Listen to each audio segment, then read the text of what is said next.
If you're just joining us, we're just waiting a minute here to make sure everybody gets online and everything is in sync.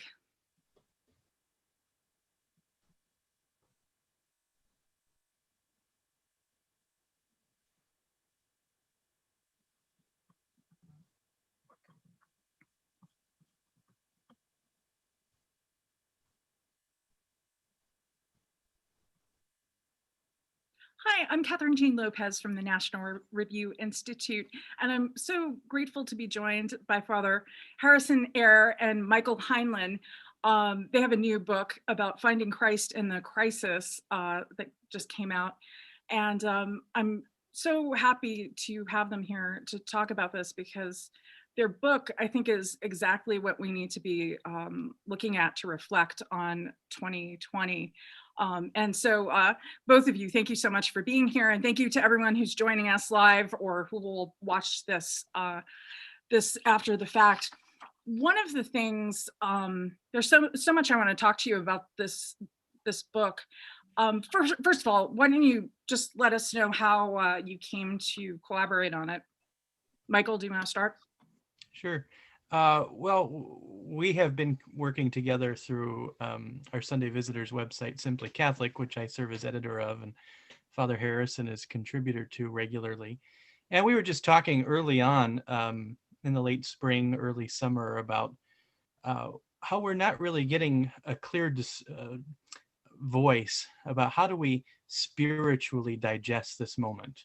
And so we were talking about all sorts of ideas and thought maybe we'd write a short series of articles or things. And then as we got talking about it, we thought maybe a little booklet would be a good idea. I had written something on spiritual communion right after the pandemic began as a means to help people through the loss of sacraments and closed churches and things like that.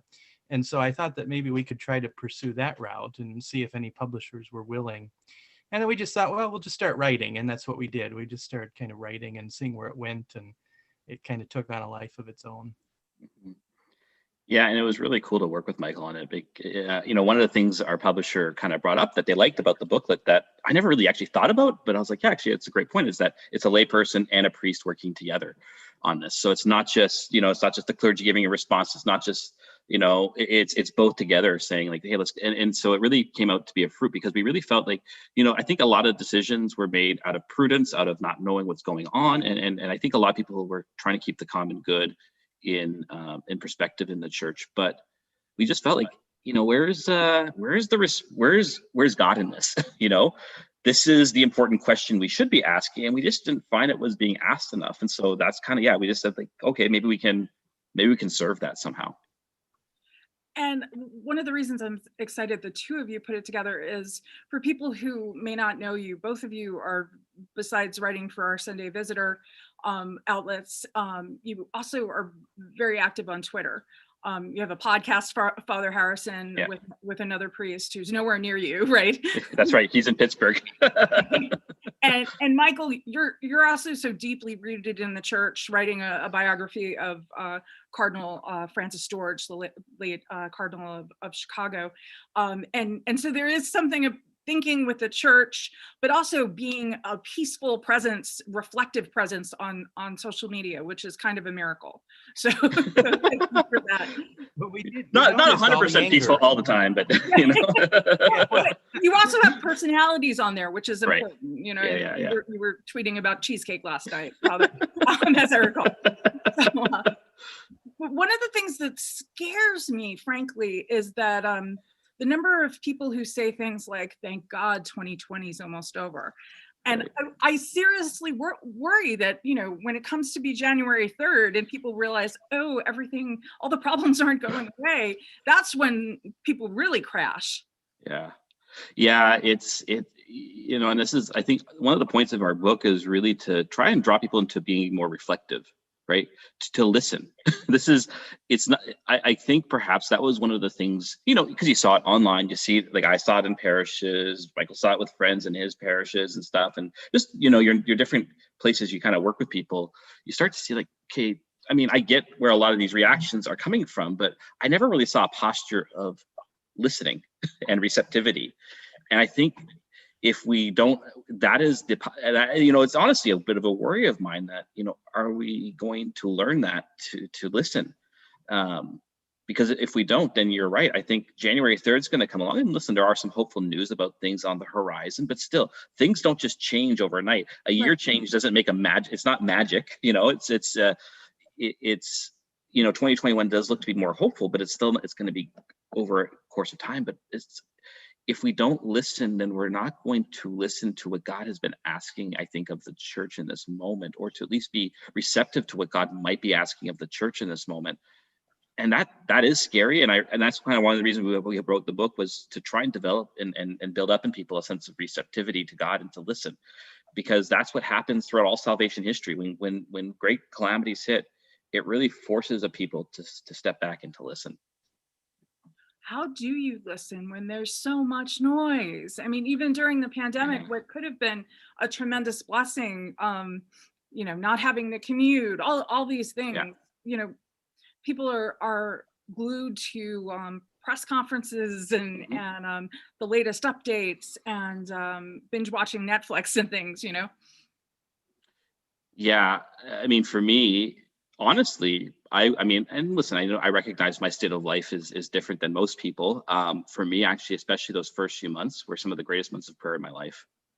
Uh, I was like, wow, this is actually really great. This is, I think, what I'm supposed to be doing more as a priest. And I, you know, for me too, though, like, it also meant I actually had to start to learn how to reduce and manage how I use social media, how I spend my time on screens, because we need to cultivate silence. If we don't have silence in our life, then we can never listen. And I think too often we just allow ourselves to be overwhelmed by so many different screens and press conferences and news updates and you know, things that are going on out in the world. We just need to, like, if we don't have silence as part of our life, then we're just going to continue to be reactive. Right. Silence builds up the habit of receptivity. Michael, And this moment has given us an opportunity for silence in many ways, just by the fact that we are cut off from so many of the things that we have done, as you say, that we have all these opportunities that are given to us for reflection and silence. So it's seizing upon that and making the best of it that I think allows us to have this moment as a graced period in our lives. Michael, something that the two of you were very honest about up front in the book is that people felt abandoned by the church and frankly abandoned by God even. How did you, as a layperson, Michael, obviously working for a Catholic institution, but you know, cut off from the sacraments, not a lot of silence in your house, I imagine, you have two little ones. How did you stay connected to the church when you didn't have access to the sacraments? Well, one of the things we did early on, because we had Holy Week coming right up then, I would take the kids out during the day and we'd drive to our parish and we'd sit outside and we'd pray a decade of the rosary or something. So that was something that I would try to, you know, make the kids aware that we can't get in the church, but we can still come and pray. Also, I mentioned earlier, I was asked to write a little booklet on spiritual communion. And that was also beneficial to me in some ways, because it allowed me to begin reflecting on some of the things that we take for granted in our own theological lexicon and in our own catechism, the realities of what it means to be a baptized person, that we are grafted onto Christ and we're never alone. We might cut ourselves off from God through our sinfulness, but he does not abandon us. And so even in a pandemic, he's not abandoning us either. And so while we might not have access to the sacraments as usual, I think that those realities were important for me to reflect on and make real in my own spiritual life. But also think about other Christian saints, for instance, who went centuries perhaps without the sacraments or priests. This isn't anything new necessarily. So we really need to be grounded in that tradition and remind ourselves that we are in union with a different aspect of the church. Those are the sorts of things that I tried to do, in addition to setting aside a room in our home to be a little chapel and create a little domestic church environment that we didn't necessarily have before, but now is very much part of our own family life and will continue long after the pandemic. You mentioned in the book Saint Damien of Malachi, who of course went to serve the lepers in Hawaii, and one of my favorite pandemic moments is I was in Washington, D.C. and first opportunity for confession opened up. And I went to the Basilica there over by Catholic University. You and I both went there, right, Michael? Catholic University of America. And and the way they had confession set up, you kind of had to shout your confession to a priest who was and so it was totally an encounter with Saint Damien, who famously shouted his confession to the bishop on a separate boat, so he didn't contaminate the bishop. And I realized, I think I wrote about this in my column for our Sunday Visitor, I will do whatever. If you tell me I have to stand on my head, I don't know why, but I will stand on my head to go to confession. The sacraments mean that much. And that's one of the mercies of this time, isn't it? And you write about this in the book. We really have a newfound appreciation for what's really important. Yeah, absolutely. And I think, it's, how do I want to put this? It's, and then rediscovering too, in all of that, that's one of those important things is our baptism, right? This is a sacrament that never leaves us, right? This is a sacrament that's always at work in us. And so that's a good thing. And then, to really appreciate the gifts we have, that this is a gift. It's not a right. It's really a gift from God. And so sometimes, sometimes God does take gifts away from his church. He's done it in the past. I think he is kind of doing that a bit today, not to chastise, but to call us back to himself in a deeper way. And that's the hard part, I think. It's like it's that suffering element of it all. But that's where God purifies. I mean, that's where the cross is at work, and that's all through our baptism too. The grace of baptism never leaves us. It's always at work. And so I think this is a time of recognizing, like, Christ is really always with me in my baptism. Yes, there are different, Christ works himself differently in all the different sacraments, absolutely. But to rediscover that the grace of baptisms there is, I think, a great gift of this time. And I'm really hoping it's something that we can really appreciate, because we often just see baptism as, it's that event I had when I was a baby, when my parents brought me to the church, and that's it.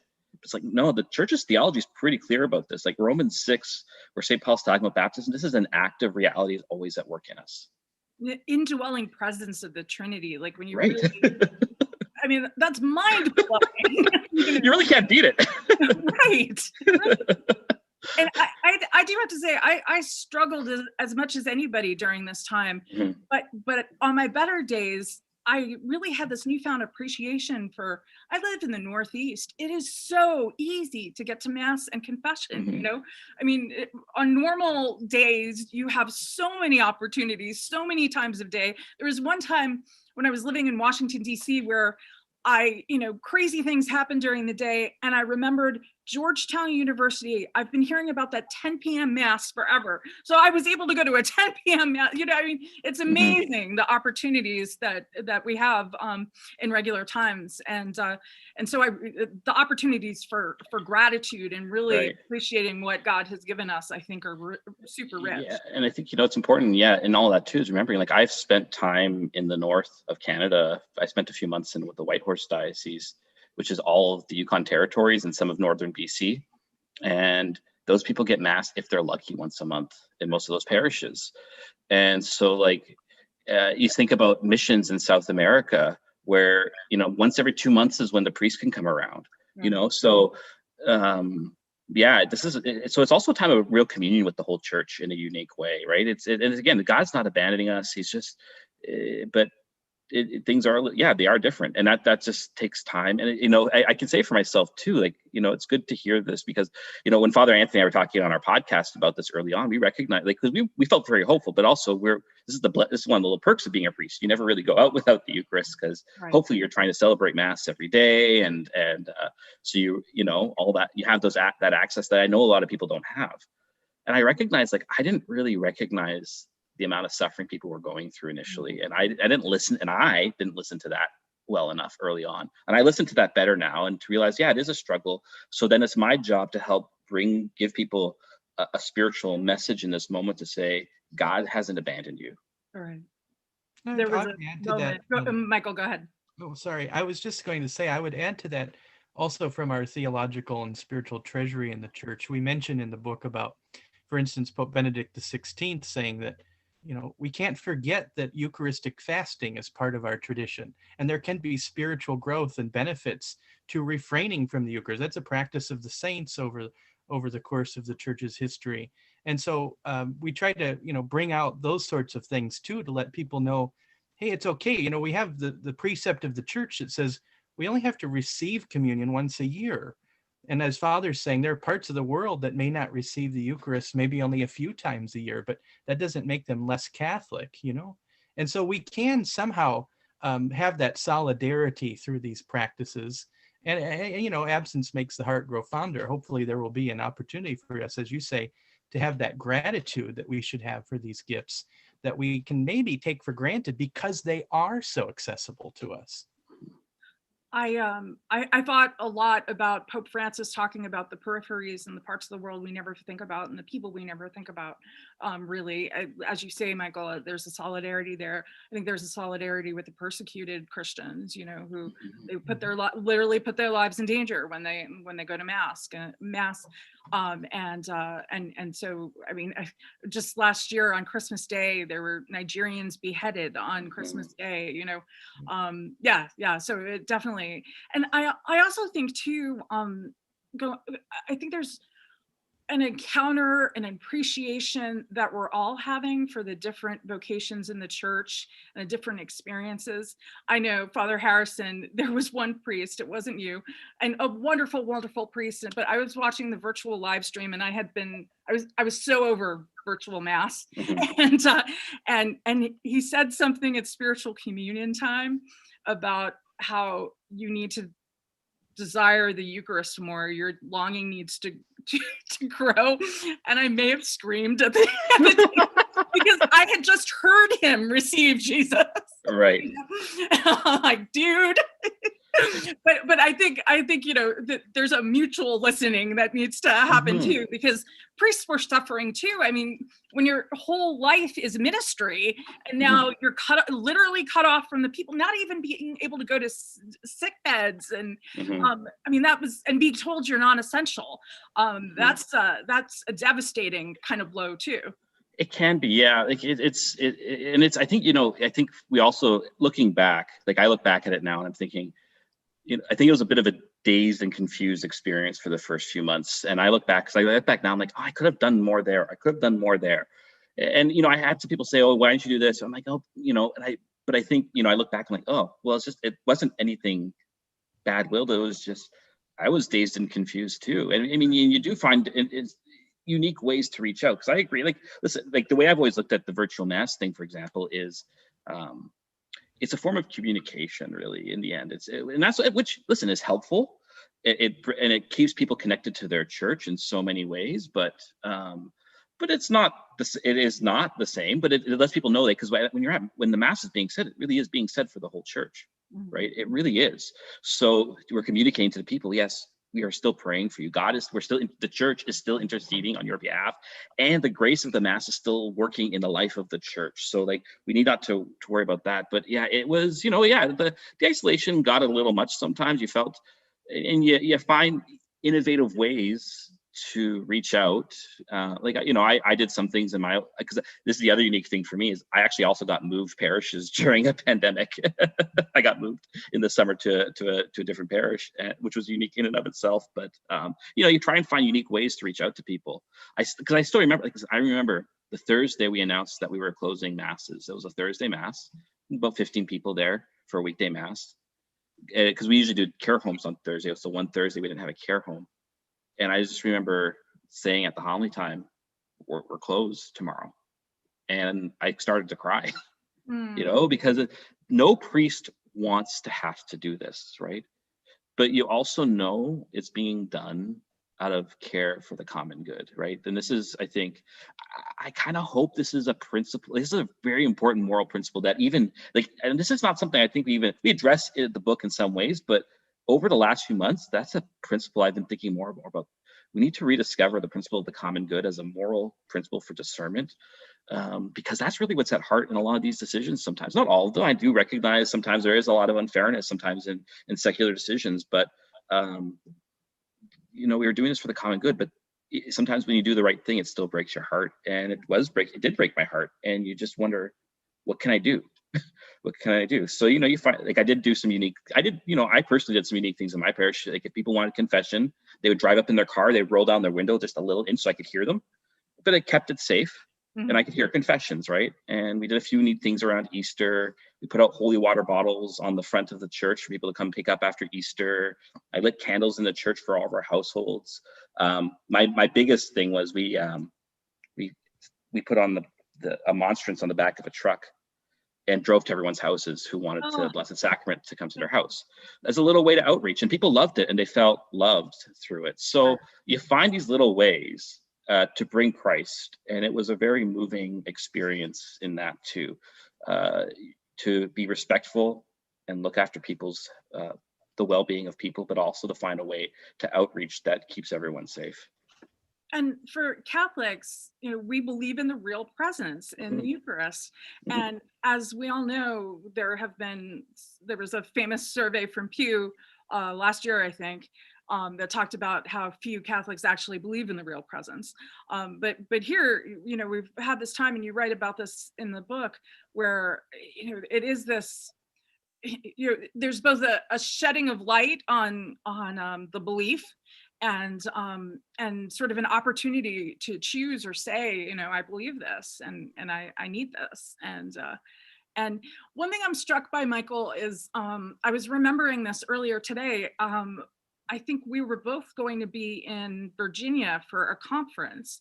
Our Sunday visitor was putting on about the future of the church. And you were among our Sunday visitor was among the first to cancel something because of coronavirus in March. And I remember thinking at the time, I wonder, is this overkill? And but what's so striking to me, though, is I don't think I had an answer to the question about what the future of the church is. And God has like totally intervened here to help us see what the future of the church needs to be. I couldn't say in March what I can say now. You write about in the book, the purification that's so obviously happening. Father Harrison was just talking about the real stretching that God does with us in times like this. Michael, do you agree with that? Oh yeah, absolutely. I think that our plans and God's plans often don't necessarily match up, and that's why we need to be so attentive to this moment, because God is always at work and God is always active, and it's our task to see that and to discern where He is, and to recognize it, to name it, and to listen. So yeah, we were going to talk in March about sort of all the sex abuse crisis and what that has done to the church and how we can move forward from that. I think that this conversation that should have had taken place then will undoubtedly happen at another time, because those issues aren't going away. But I think that what we've encountered here in terms of the spiritual impact of this pandemic will shape a lot of what we need to talk about. The McCarrick report has come out, and we can, in some ways, I was thinking about the lack of being able to go into a church, for instance. That can put us into solidarity with victim survivors of sex abuse that I wouldn't have been able to have before, because a lot of them can't even come into a church. They're so traumatized that they have to sit outside and read the missal. And so what an opportunity that is, just for us to enter into that experience for them through this pandemic that we wouldn't have had otherwise. And so I look back at that March conference that we were going to have in some ways with new eyes, but we also have to keep moving forward with those topics too, and say, well, what have we learned spiritually in the midst of this crisis that can help us address that crisis? Right. I'm struck too. We were having a very intense conversation in the green room, so to speak, on the Zoom, about just how dark some of our cities are. I'm in New York City, and the homelessness, the addiction, the violence, the just obvious misery. I pass by an abortion clinic all the time, and it's unbelievable some of the things that I see there. And I think, in addition to what you're saying, Michael, about the solidarity with with the survivors of priest sex abuse, any kind of abuse, any person who has an obstacle to finding Christ. There's so many of them, whether it's something in the family, if it's church related, if it's, political and politics that's become a quasi religion. And I could drop the word quasi probably, anything that keeps someone separated from God that's not of their own doing. I think there's a real solidarity with that. And in our anger, disappointment, struggle, we can enter into a deeper communion with them. Well, at this Christmas time, I think, we can think about the Holy Family and what they had to go through to get to Bethlehem, and after the fact of having to go to Egypt, all those sorts of things that never match up with our plans, but it's how we respond to them, and it's how we grow in the midst of those. That's what makes the saint, right? You look at the lives of the saints, they're not immune from trauma and difficulty and all sorts of problems, but it's how they responded to them. And I think that's what we saw as kind of the missed opportunity from this moment. There was just so much complaint. I just want to stop to say, anyone who's watching this live, if you want to send us questions, you can put them in the chat or Q&A box, the Q&A box on Zoom. And if you are watching some other way, the most direct way would be to email Amanda at nrinstitute.org, and she'll get me the questions. What are some of the things, Father Harrison, that you're really hoping that if people get this book it's honestly, you could give it to people as a Christmas gift. I think it's a really helpful aid for rounding down this year. What are you hoping, Father Harrison, people get out of this book? I'm hoping that in a way, like, it was interesting. A few weeks ago, we did a radio interview on the book, and with kind of, as I was summarizing it, I was like, it's about faith, hope, and charity. This is what our book's about, the 3 theological virtues. And I really just, in a way, I just kind of hope that we can increase that in people, but to increase it in a way that sees hope in the cross and in suffering, right? That I think perhaps we got a little too comfortable, and that our Christian living is not just something we just do on Sunday. This is actually a way of life. It has to be now. How we understand parish is around a way of life, everything. And so really, I'm hoping in a way it brings a lot more intentional living of the gospel, and a lot more receptivity. Like in the end, I really hope that we can seek God in all this through a deeper life of prayer, to find him. Because when you have a life of prayer, then hope is built up, faith is built up, our charity is built up, because we can really listen to God. And so I really hope this book can help develop in people a sense of prayer, so they can encounter the God who is always with them, who never abandons them, who is there in the joys and in the sufferings, and then inspires us to reach out to those in need, to live out the gospel in a much more public and vibrant way. I think it's when you talk about, God not abandoning us in the book, you say something like, well, in the end, the hell doesn't win, right? Right. And, for someone, on the chance that someone's watching who is not a believer, I could see the person rolling their eyes, there are those Christians and their fairy tales again. What gives you confidence that's a real thing, and that's not just a cop out? I don't understand this, so I'm going to say that pious, Right. Yeah. For me, it's not a cop out. I will say this: hope has always been the theological virtue that's been easiest for me. So it just comes very naturally in a good way. But because I've seen the fruit already in so many ways. I've seen people, like when I got to my new parish, we started up adoration on Fridays, and our first Friday we had 75 people come out during the day for adoration, which we're not a huge parish. I mean, we're a big parish for our diocese, but not a huge parish, like 800 families. 75 people when you're just restarting adoration, that's huge. That's huge, right? So I see people I think a lot of their longing has been reawakened, and their desire to look after the needs of others. I've seen this change hearts already, in small ways. Like, there's always been a little bit of division in my parish around the opening of a night shelter during the winters, which we do in coordination with the city. But this year there was just no opposition, because people are like, no, we got to do this. We got to do this, because it means we don't have as much access to our hall. But it's like, I've already just seen those little bits of fruits. I still think there's some more purification to go. I wish it wasn't that easy. I wish I could just say, yep, it's all good now. Right. But I've seen it already in small ways in so many people. I've seen it in myself. My prayer life has been the best it's ever been because of this year. I don't know if it would be this good without this year. I've seen, in my sense, a growth in patience and listening and charity towards other, to not just react right away. I've seen a lot of small growth in virtues that I never would have even done before. So I've seen the victory of Christ in my own life too, and in small ways. And that doesn't come right away. That takes time. Usually it's like a year later, like, wait, yeah, wow, I've really grown in that. So I've just seen it. I've seen it too much to know that Christ is really doing this. Mm-hmm. Michael, do you have a similar confidence that you're not copping out when you say things like that?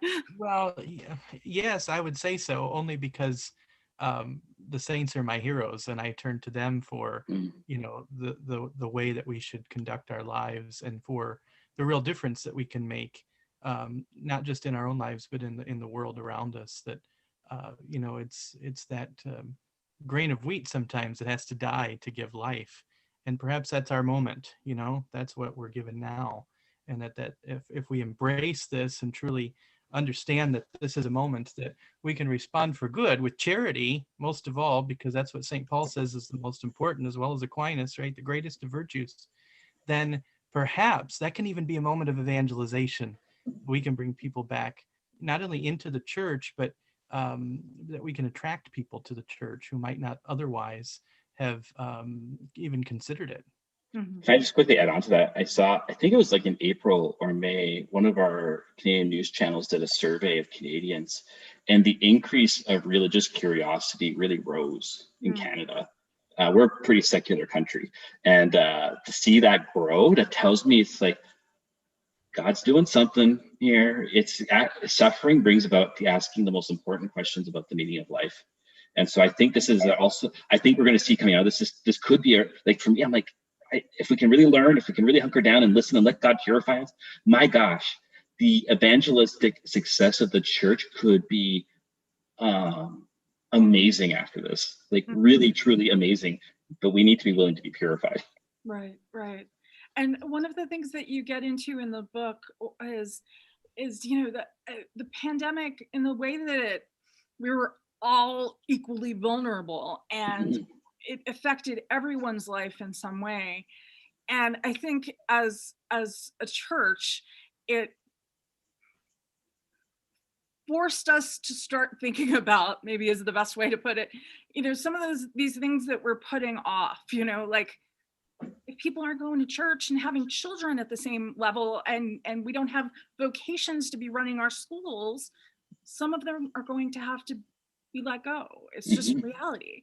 And I think, that's a very heartbreaking issue for many people. Obviously, no one wants to see churches go. People have emotional connections to them, sacramental connections to it, obviously.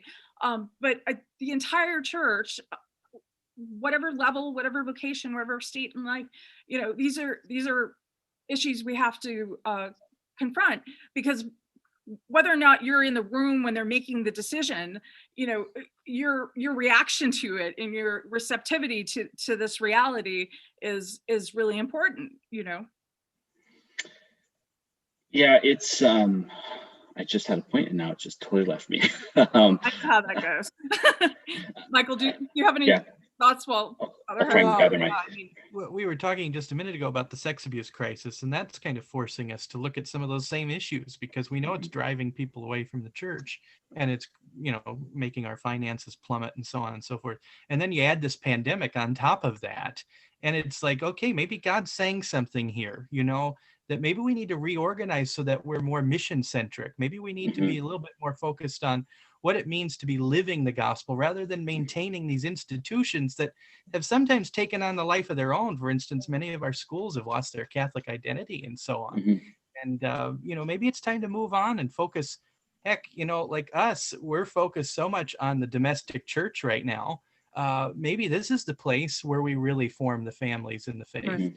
And this moment can teach us by stripping away all the extracurriculars, perhaps, and externals that we focus our attention on, and say, hey, maybe we need to really focus on teaching our children the faith more seriously at home and take up our role as parents, being the first catechists. And maybe Catholic schools aren't needed anymore in that way.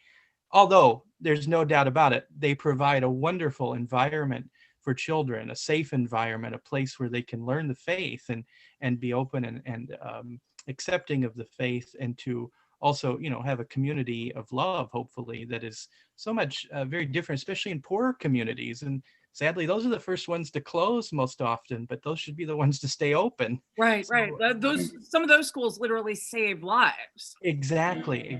And so we need to be thinking about how do we reorient to keep those places open, perhaps. And maybe, the bourgeois middle class ones need to close. I don't know all the answers, but we need to be more mission centric. And I think this moment, in addition to the abuse crisis, is directing us in that way. And that's, something that we can't miss out on, in my opinion. And I just want to jump on, I'll let you speak in a minute, Father. I just want to say, one of the downsides of the Catholic Church being so institutional is, I think, individual Catholics, individual parishes sort of assume that this problem, that problem is being taken care of because there's this whole bureaucracy. And I do a lot of work on adoption and foster care. And I think evangelicals have an advantage where Catholics used to be leaders in this realm. We're now at the point where we assume somebody at Catholic Charities or somewhere takes care of this. So we don't have to think about it on a person by person, family by family, parish by parish basis. Father Harrison? I was going to say, for me, so my diocese we've always struggled with vocations, partially because we're a retirement diocese. So not like, in the sense, like a lot of people retire here. So it's hard to home grow vocations. And, in my current parish, we've had, if we're not even sure if we're going to be open for Christmas, we're kind of waiting to find out about that. But if we are, there's all these phone calls from people. I come to Christmas once a year. I want to sign up. And it's like, yeah, no, I'm sorry. I can't do 20 masses. Then I want to say to people, and then people are like, oh, why can't we have more masses for this? I'm like, I'm just one man. Why, what did you do in your home to encourage vocations? So I think these moments where even the clergy gets stretched, and listen, like, I think a lot of clergy are willing to be stretched. I'm not saying like we're not willing to work hard, but also like there are limits, there are limits, and there are also canonical limits on like how many masses we can say and stuff, right? So this moment kind of forces us to say, wait, if I want the sacraments, I need priests.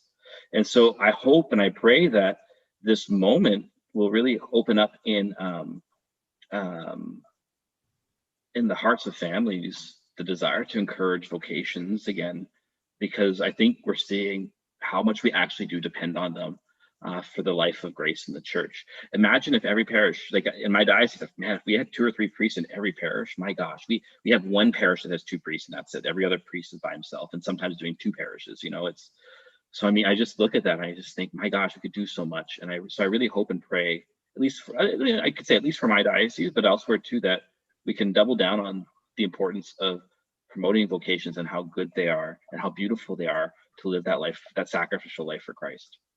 I think at the same time, the institutional church needs to have a newfound commitment to families. When you think about, when the McCarrick news broke out, I thought about all the mothers who prayed for vocations, and then this is how they get treated, at seminary. Yeah.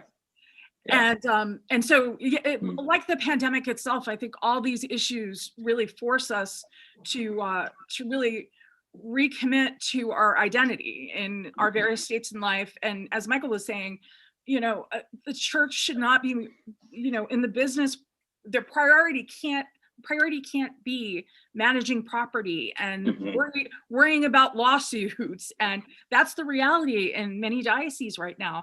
And there needs to be a liberation from this. And only a crisis can force this, you know?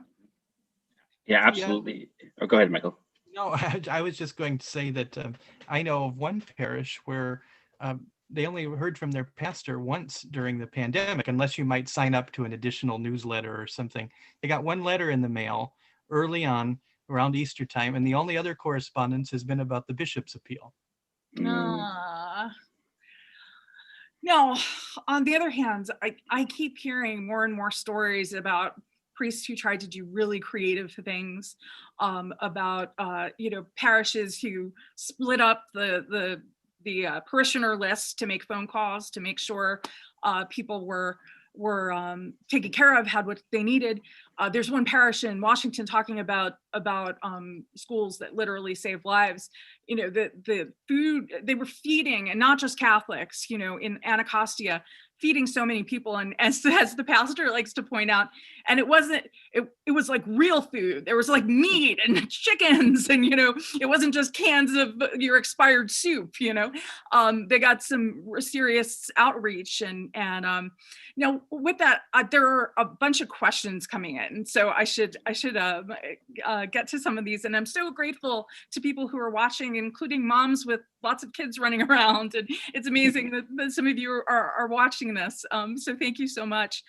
One question: how do you suggest people who are grieving loved ones lost to the pandemic without traditional processing of letting go to God? They didn't have a funeral mass, or maybe they didn't have a funeral mass with many people. Yeah, that's been a tough one. It's been interesting. I've seen two things. I've seen people who say, we got to do something right now, at least, with that, whatever limits we're kind of restricted by. And others are saying, I'm gonna wait till it's over. And I'm like, you got to do something. Right. And I think I've been finding, in general, most places have said, you know, funerals are important, and even if it's a few people, we got to do something. And so it is. And you're right. It is hard to grieve, and I wish I had like a straightforward answer on it. But I think I would say simply, you got to do something to mark the death. Okay, you can't maybe, if you're in a place where you can't even get together for a funeral mass, say the liturgy of the hours for the dead around their casket with whoever's allowed around there. Have masses said for them at the very least. Plan towards when you can have something larger to do something for sure. Like so right now we are restricted to 10 people for funerals. So I've said to people, let's do that. And then we'll have a memorial mass later when you can have more people, so you can get everyone else around too. It is hard. And I don't know, I'll be honest, I don't know if we can properly grieve right now. Yeah. I'll be honest, I don't know if we can. And I know that's hard, and that's, but it is a difficult moment where we can't lean on those who we can normally lean on. And that it breaks my heart. And I wish I had a silver bullet to just say, this is what you can do.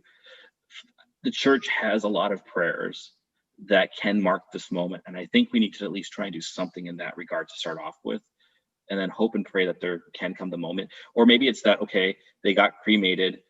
When you can have more people, you can do something or you can do something at the gravesite later on, or like, you know, there's a lot of ways to think outside the box, but do something to mark liturgically the death. I think that does a lot of good. I can tell you one weird story actually happened. One of my great aunts passed away during the pandemic.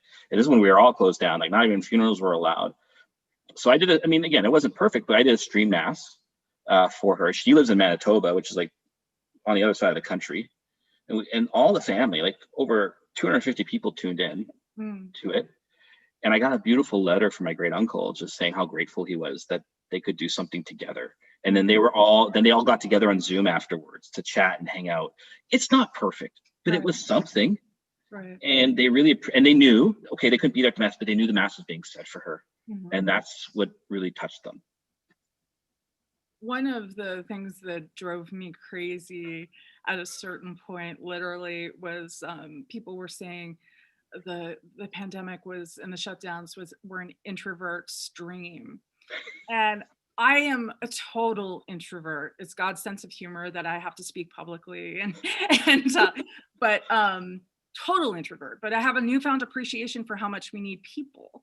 And so in addition to what you said, Father, and the liturgical response is so crucial in the grieving, but just talking to people. I had a dear friend die on All Saints Day of leukemia, and just talking about it, because yeah, it's hard, and so we have to, deal with ourselves as human beings and not superheroes or whatever.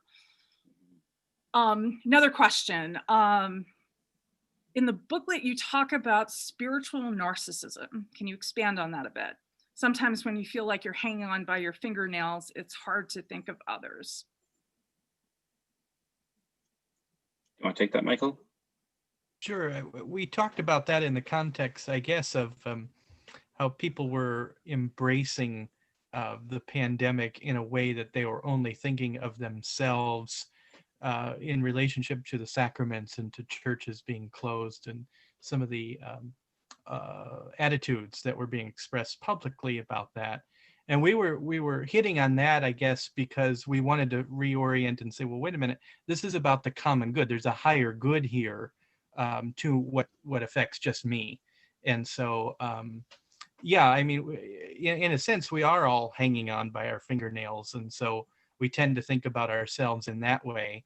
And I would just say that what we were getting at there, I guess, is in the wider context of the pandemic. However, I would say that, it is a general problem. It's a general threat to the spiritual life if we think about ourselves more than others. And that's why we're, kind of reorienting the focus, the narrative, the conversation around charity in this book. And so it's often, for instance, in the cross, Christ on the cross is thinking about others, not himself. Although that doesn't mean that it wasn't affecting him. We know he asks the night before, Father, let this cup pass from me, but not my will, your will be done. And he knows that the greater good is the Father's will, and ultimately to offer himself for the good of others. Can you talk a little about the lack of one voice in terms of how we respond to this moment, either from public Catholic voices, clergy, etc., especially when the rules or opportunities differ depending on the diocese? And what fruits have you seen in your own life and parishes? I think it's one we can both take. I will say, I think it is a bit. I think it's a twofold thing. One thing is, because we are so online today, we see how things are done in all sorts of places, and we think that that's how it should or shouldn't be done here. And I'm like, I think we have to do our best to see what are our local needs as best as possible, because what might work really well in one place will not always work well in another place. And the online element, sometimes it has a lot of benefits. I mean, again, this book would not have happened without Twitter. But at the same time, it can really interfere with our ability to see, what do I need here? What do we need now? And so there is that lack of unity in that sense. But I mean, it does concern me that there is, but I think this is part of what God's trying to reveal to the church. We're not united. Yeah. We are not united. And it's not okay. Yeah. And we need to work towards that unity around Christ, and that doesn't start. It's something I've been really reflecting on the last 6 months. That often doesn't start on a national or international level. That starts in your parish. Build up the unity in your parish. Do what you need to do in your parish to reach out, etc. As a little side, like, as one of the things I think for me as a fruit of the pandemic has actually been the way often some people might react to closures or to what we are and aren't doing. To remember, the parish is more than just the building. Canonically, it's a whole territory, right? So everyone who is in that territory are part of the parish, and they express the life of the parish. So if you're phoning up Jane Smith to see how she's doing just because of the lockdowns, that's a work of the parish. And I think that's a good thing that can come out, because that's where the unity begins, when we express charity to our neighbor, both within the church and within wherever we live. So I think in order to fix that larger scale issue, we need to we need to start working on unity locally as best as possible, and to have the charity and disposition, and even, I know it's not a popular word, deference to authority sometimes is not all. I'm not saying it's, and I know especially because of sexual abuse stuff, that's especially hard. But a certain sense of deference, which just says, I'm willing to at least give you the benefit of the doubt at the very least, so that we can have a conversation. So it's not seen as an attack anymore, but it's like, let's actually enter into a conversation, a dialogue. Mm-hmm. Mm-hmm. Michael? Well, I would pick up with what Father says, that this is revealing that we're not united. It's something that we have known about for some time. We've known about it, I would say in a special way since the Second Vatican Council, of course, which continues to reemerge. But I think that the main thing that we can take away from this moment is that we have not heard Catholics speaking with a unified voice. And why do I think that's important? Because Christ prayed the night before he died in the context of the first Mass, in the Eucharist, Father, may they all be one. And we're fighting about the Eucharist, And what does that say about us? What does that say about us? And that's a real examination of conscience, I think, for us as Catholics, is to say, well, hang on a minute now. It was Christ who himself gave us the gift of the Eucharist. It's not a rite, it's a gift.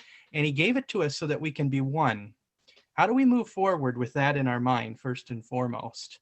That's a big question for the church to, I think, address in the wake of this pandemic. I also... Go ahead. No, go ahead. Go ahead. One of the most powerful moments was when the Holy Father was in Rome that rainy night, and united people around the world in prayer. People who I know who don't like the Pope were moved by that, but because they were united in prayer, as we should be, right? And he had the monstrance there, right? What Catholics believe is the real presence of Christ in the Eucharist. And, all the debates, sort of fall to the sidelines when you're focused there. And one of the things that I keep saying to people, and I'm doing myself, when, you're dismayed at another scandal, or, someone says something that doesn't seem quite right, the catechism, the beatitudes, the commandments, let's read those and reflect on those, and how our lives can be different based on those. I think that's the one voice we really need to be scripture, Yeah. That moment that you're talking about with the Pope, I think, actually what I want to say earlier was, I think this is where the leaders of the church, especially the bishops, this is their moment to speak out and say, I hesitate to say this way, but it's like in a non-managerial tone, and and in a pastoral tone, that moment of the Pope, I think, set an example of what myself as a cleric, as a priest in the church, but also I think more importantly, bishops, how we ought to be right now for our people. I've seen it happen, but I want to see it happen more, because listen, where is unity found? With your bishop. That's where unity is found in the church. And then where's their unity? It's rooted around the Pope. So the Holy Father really set a beautiful example. I think it's going to be one of the most defining moments of his papacy. It was a moment of real leadership where he took charge, and it united the church in a beautiful way. And we need more of that. Yeah. We need more of that. I would agree. I thought, for instance, I think that was like the 5th week of Lent, maybe, if I'm not mistaken. And I thought, well, maybe he's setting a tone for bishops throughout the world, that do this on Easter or during Holy Week. And I was surprised by the lack of bishops responding to imitate the Holy Father in that action of real unity around Jesus, the source and summit of our church, of our faith. I thought bishops should have done that in their cathedrals all around the country and around the world at a certain point, because that's the image that should be lasting in the minds of people in the local church too. Well, it reminds me too, the other crucial moment that will stay with me from this papacy is early on, Pope Francis had something like a 5-hour prayer service in St. Peter's Square for the persecuted Christians in Syria, and Iraq and the Middle East. And I similarly thought, oh, we're all going to do this, like, because I thought he was setting the example of exactly what we're supposed to do. Of course, then we didn't, and all hell broke loose. And I think there's a message in that for us. Similarly, when people do find themselves at odds, or questioning or disturbed by something that their bishop says, pray for him, sacrifice for him. I'm always reminded of Dorothy Day, in part because she's a New Yorker like I am and wrote like I do. I remember one story, and I forget who the cardinal at the time was, but she blasted him about something related to international politics, but then weeping in prayer for him in front of the Blessed Sacrament, and then went to confession to him the next day. She needed to go to confession, so she's going to go to him because she respects his office, his authority as a successor to the apostles and as a priest. And I always think of that as an example. You can have disagreements, you can question things, but at the end of the day, what do you believe? And maybe not complain about them too much publicly unless you've tried to communicate with them and sure talk to them, as Yeah, Scripture tells us. Yeah, like I think there's been a lot of immediate reactionism, and I would hope that we could maybe stop reacting and just say and investigate, ask, and it doesn't. I mean, and this is where I feel for bishops in a way, because they're no longer just accountable to just their local church. They're accountable to not just people in their country, to people around the world, Sure. right? Any little misstep can blow up. And because here's the thing, bishops aren't perfect, priests aren't perfect. We do make mistakes. And I would hope that we can own up to them when we do. But it's like, no bishop is going to be perfect. But that's where Christ's grace works. Christ's grace doesn't depend on the efficacy of the person to do his work in the church. But he needs that principle of unity in the bishops. So pray for them. Yeah, they're not going to be perfect. Yeah, do what some bishops, some priests are going to say, even things sometimes, contrary to the church. Listen, this is not new. This has happened for 2,000 years, right? But we can't all pray. But if you're not if all you're doing is reacting but not praying, then something's out of whack. Right. And it's a fundamental truth. It seems so obvious in one hand. I was talking to someone earlier today about a priest who's fallen into some scandal, and he's a human being. That doesn't excuse it, but we have to be careful about, while respecting obviously the position and the office and the person, we're also bearing in mind that these are human beings living in the same world that the rest of us do. And so unfortunately, holy orders does not make us holier than anyone else. Right. I wish it did, but we have to work out our own salvation. You need to be prayed for more. Exactly, because we need to be more in union with the sacrament that we've received. One last question. What makes weekly Mass and confession an essential for a happy and well life? Michael? Well, I would say that it's, of course, a response to the Lord's command to keep holy the Sabbath and to remember the goodness of his creation, to keep our eyes, of course, focused around Christ, because it's the day in which we celebrate the Lord's resurrection, and that we re-immerse ourselves into that life of grace so that we can follow him more closely during the week, because that's what it's all about. It's all about becoming holy, becoming saints, so that we can follow Christ to heaven.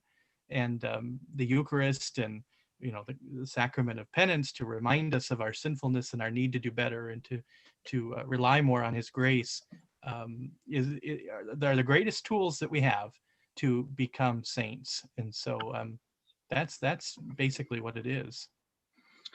Yeah, I would they're important for a happy life, because the Mass and confession in a way remind us that it's not about us. The whole point of the Mass is that it unites all the people of God around Christ in his body. St. Augustine has that great phrase, Christian, become what you receive, which is he's talking about Christ, but also individually, but also allow yourself to be unified to the church, which is his corporate body in the world. And so confession helps us acknowledge our sin when we have interfered with the ability for Christ's body to work in the world, where we've become almost an anti-sacrament, a non-visible sign of him to the world. And the Mass is that place where, by receiving him, going his way sacramentally through the liturgy, and receiving him, to allow the church to shine forth in us individually, but also us, even more importantly, corporally, as one body in the world. That's what makes a happy life, because it's the way of Christ. And so it also removes us from that kind of spiritual narcissism we talked about earlier, where we realize I've been entrusted with a mission that's really not for me, but that I'm to be united with this kind of the church. Like the Eucharist really is about unifying the church. Yes, I receive grace from it too, personally, but that's almost secondary, actually. It's about building up the bond of the church to be the sacrament of salvation for the world.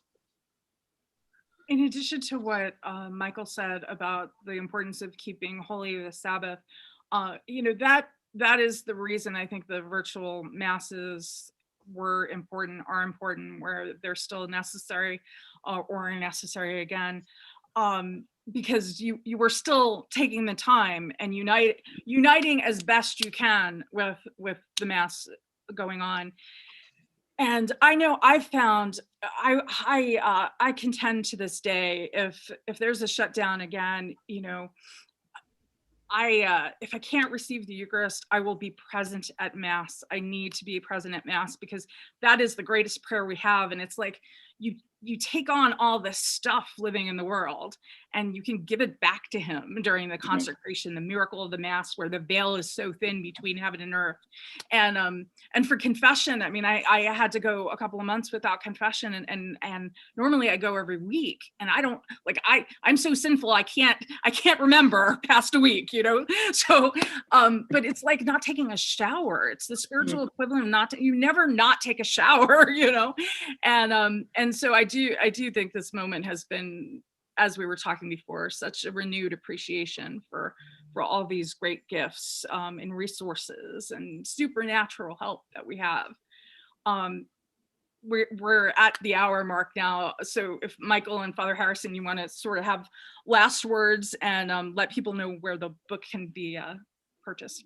Yeah, so it's through OSV, our Sunday Visitor. So OSVCatholicBookstore.com is the place you can get it. This is the beautiful thing in the crisis.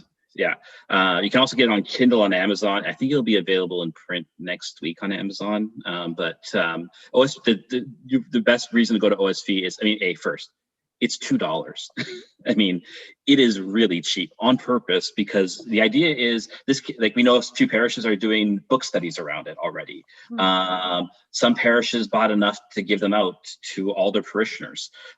This is the idea. We wanted to make this as available as possible, so that people could find some spiritual nourishment in this time. And so when you order in bulk with OSV, they can give you discounts. It'll be free shipping over $20. So that's probably the best place to go and get it. And with it comes a gift, which I think Michael can talk about. Yeah, it was a great opportunity to collaborate with a Christian composer and pianist named Jan Mulder, who lives in the States but is from the Netherlands and has some really award-winning, beautiful compositions. And he offered us a free CD to accompany every sale of the book. So for $2, you're getting the book and a CD, or if you're buying bulk for only $1, you get a book and a CD. And we hope that can be another opportunity for people to have a moment of reflection, a moment of prayer, a moment of hope, because it's such beautiful music that it raises our spirits to God. So that's another little offering that we'd like to make sure people know about. Oh, how beautiful. I didn't know that. Well, we'll be sure to send you a copy.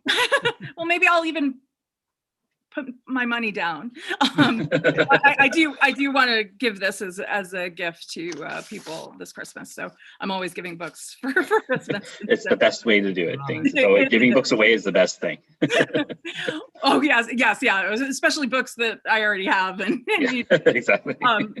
Someday I'll you don't see the full effect here, but I will probably die because books have capsized in my office or something. Well, with that, I thank you so much, Father Harrison. Thank you so much, Michael.